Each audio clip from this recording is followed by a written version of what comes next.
கிருஷ்ணகிரி அருகே உள்ள சுங்கச்சாவடி இடமாற்றம் செய்ய வேண்டும் என அப்பகுதி பொதுமக்கள் கோரிக்கை விடுத்துள்ளனர்.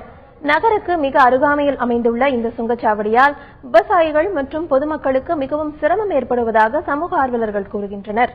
இதுகுறித்து எமது செய்தியாளர் பிரகாஷ் நடத்திய நேர்காணலை பார்க்கலாம்.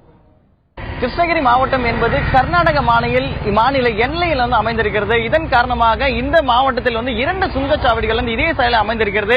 ஒன்று ஓசூர் பகுதியில், அதாவது அத்திப்பள்ளி என்ற இடத்தில், அதாவது கர்நாடக மாநில எல்லையில் அமைந்திருக்கு. அடுத்ததாக கிருஷ்ணகிரி நகரின் மைய பகுதியில் ஒரு சுங்கச்சாவடி அமைந்திருக்கிறது. இதன் காரணமாக இங்கிருந்து செல்லக்கூடிய அனைத்து உள்ளூர் வாகனங்கள் முழுக்க மாவட்ட ஆட்சியர் அலுவலகமாக இருந்தாலும் சரி, மாவட்ட காவல் கண்காணிப்பு அலுவலகமாக இருந்தாலும் சரி, அல்லது வட்டார போக்குவரத்து அலுவலகமாக இருந்தாலும் சரி, எந்த அலுவலக பணிக்கும் செல்ல வேண்டும் என்றால் இந்த பகுதி மக்கள் இங்கு சுங்கச்சாவடியை கடந்து இங்கு பணம் செலுத்திவிட்டு தான் இங்கு கடந்து செல்ல வேண்டிய நிலை இருக்கிறது. இது தொடர்பாக பேசுவதற்காக நம்முடைய இந்த பகுதியுடைய சமூக ஆர்வலர் திரு ஏகம்பவாணன் அவர்கள் நம்மோடு இருக்கார். அவரிடம் நம்ம பேசலாம்.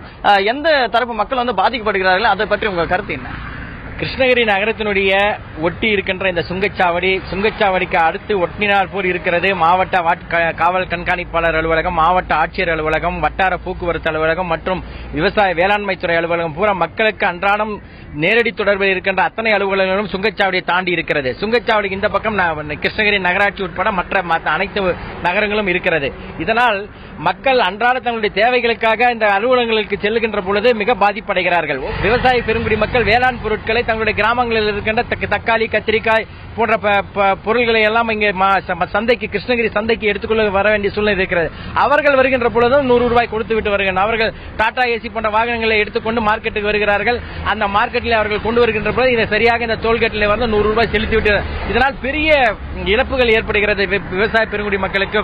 இதை எடுத்துவிட்டால் மிக நன்றாக இருக்கும், அல்லது ஒரு 10 கிலோமீட்டர் தள்ளி அந்த பக்கம் வைத்து விட்டாலும் மிக நன்றாக இருக்கும்.